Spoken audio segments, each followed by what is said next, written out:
Welcome, everyone.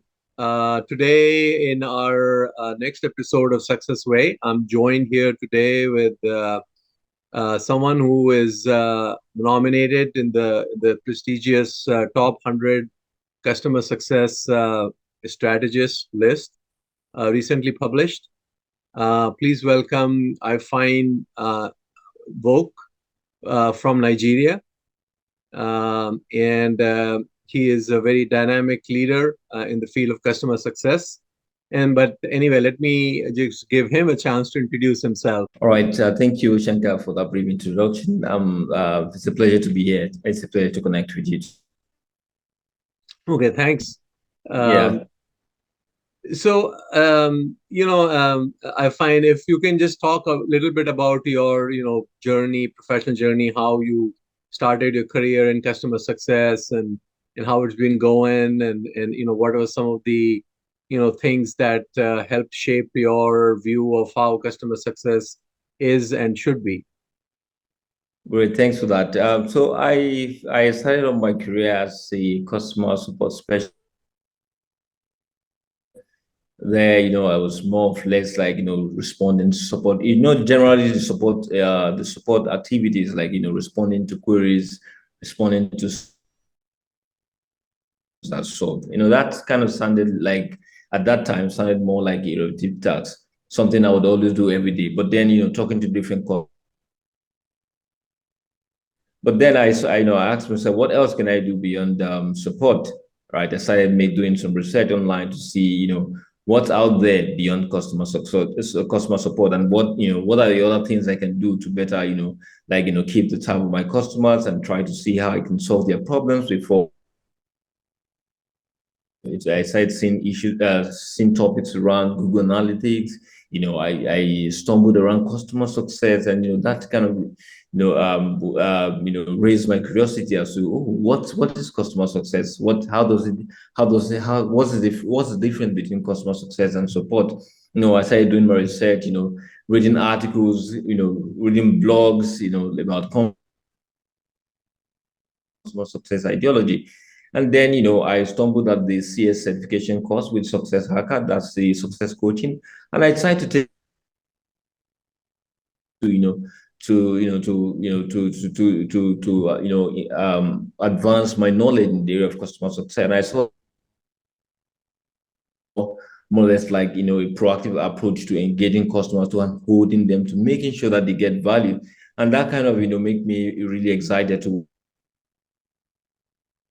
I got a job as a customer success specialist, one of the renewable energy companies in Nigeria. And, that from there, I think that was where my journey into customer success started. And here, one of the, startup companies here, building a world-class customer success team and making sure that, our customers are happy with our product. Okay, no, excellent. Thank you. So, I mean, obviously, as a leader, you have hired a lot of people, and I'm sure you have seen, CSMs join in and probably need help. So let's talk about, what are the kinds of things that CSMs tend to do earlier on in their career and that they should be aware of, and maybe do some of those things more, and maybe some of those things are not good and they should probably not do as much or replace them with some other things. So like how would you generalize how a typical new CSM is when they walk into the role? Great. So I think from my experience, it's a bit subjective, but then I'll speak from my experience.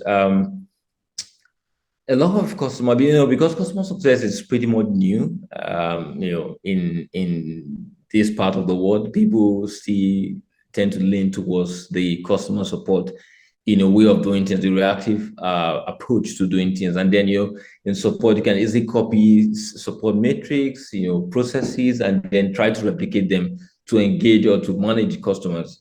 But then when it comes to customer success, it's totally a different ballgame. So I see people, just, oh, I see this company, customer success, practices in their approach, and I think I should just go and copy it. Oh, they call their team customer success, whereas they're doing support. let us buy into the idea. Let's rebrand customer success. Whereas you are doing support. And then coming into the work itself, right? Not even defining what success mean to your customers. You just onboard customers and then start providing service support, managing them. They have issues. If you think about it, it's just pretty much support approach. But how do you better, engage your customers? What success means to them? You build a very beautiful, fantastic product that solves customers' needs. Perhaps, and different customers come to you. Oh, I would like to solve this problem. I like to solve this problem. But you need to start by defining what success means to them to be able to build your strategy to great experience for those segments of customers. So I see so a lot of CSM just go about copying strategies and copying workflows and just incorporating it, and they tend to fail. They have to come back to the drawing board to get it right. And then when you are able to when you fail to define success by the your your buyer persona or your segment of segmenting your customer, because for you to be able to define what success means to your customer, you must have started by segmenting your customers and saying, okay, customer A is this type of customer. This is what they're looking to achieve. This is what the appropriate experience mean to them, and then you build your strategy around that. So two key things I see them doing wrong, failing to define their and also failing to segment their customers based on parameters that revolves around their business, their the solution that they currently provide. So I think these two key things are something that they need to look into and ensure that they get it right. An outcome driven customer success strategy. Okay, no, that's you made some good points there, I find. I mean, what I have seen, just to add to what you said, is from my experience, I have seen that some of the new CSMs, if they come from, let's say, support backgrounds, they tend to be very reactive, and they will Yeah. kind of just sit and wait. And if they come from a more technical background, or they're technical support specialist or something, they tend to not pay attention to the business needs of the customer. And I Yeah. think for you know CSMs to succeed, they have to know that it's not just about answering where is the login button, or how to change the color of the font or some such thing. There's a lot more to it. Yeah. You might have to do that as well, but there's a lot more to it. So in Yeah. terms of, you mentioned segments and things like that, how do you, like, what would be an easy way for a customer to segment, a new CSM to segment their customers? So I think you need to start by understanding who your customers are, because you have to have some demographics around your customer base. So I'll give you a typical example.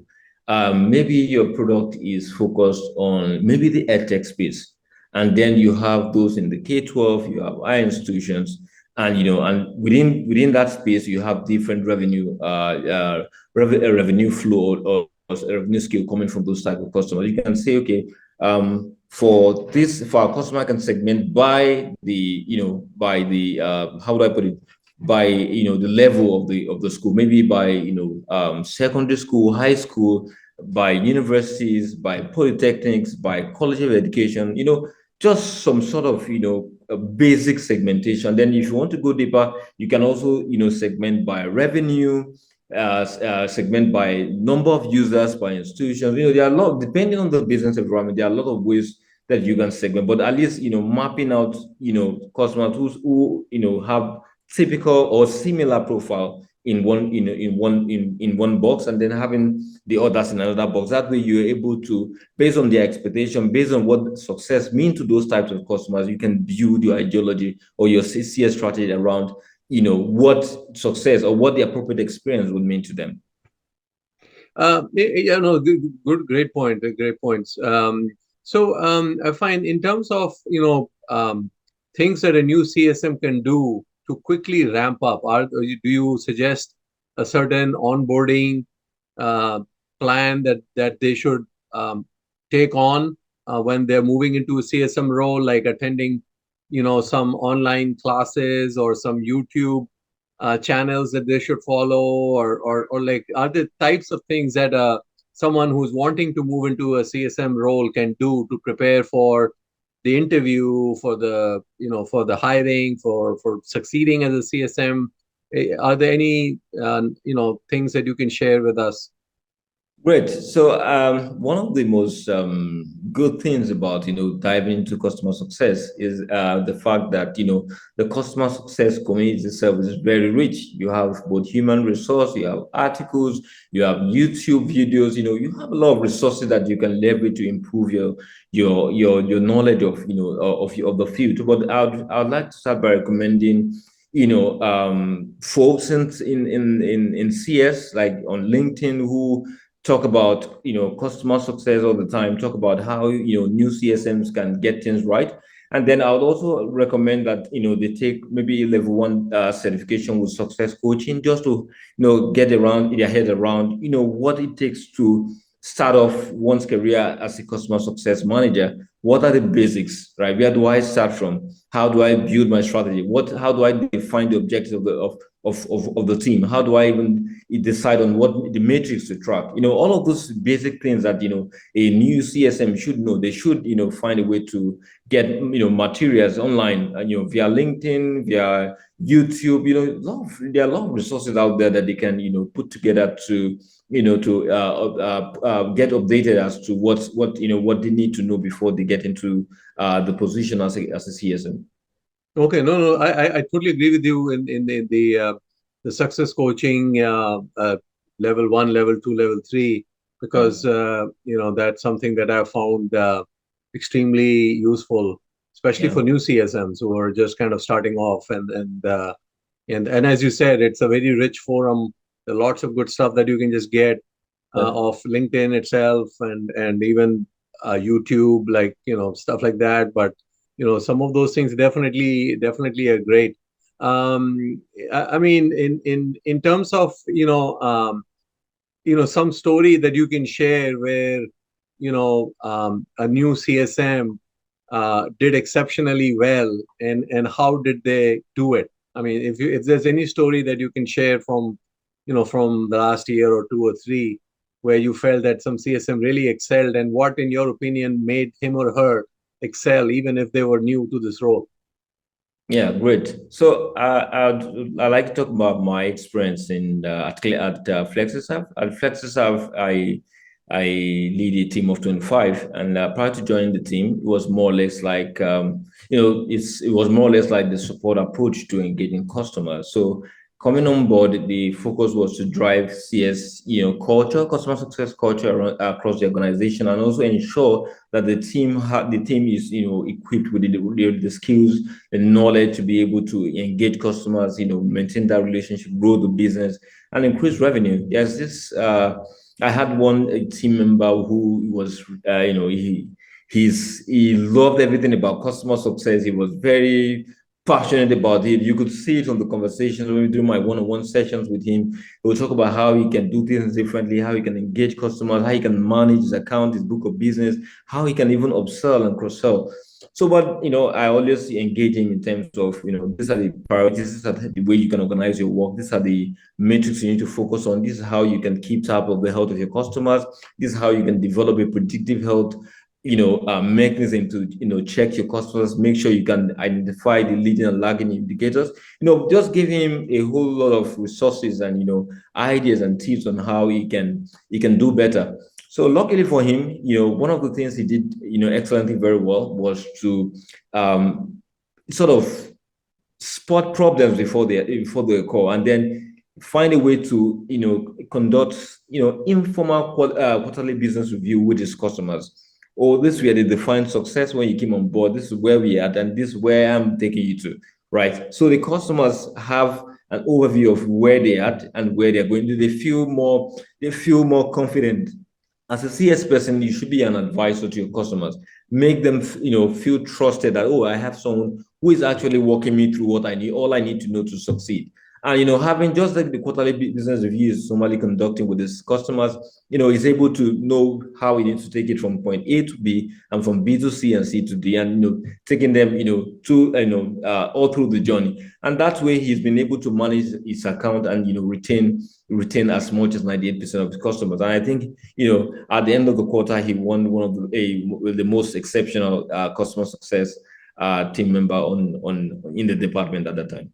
No, oh, fascinating. No, I totally echo your statement that CSM need to be an advisor to Yeah. their customers, and they are not their friends. They are not there to just make them happy.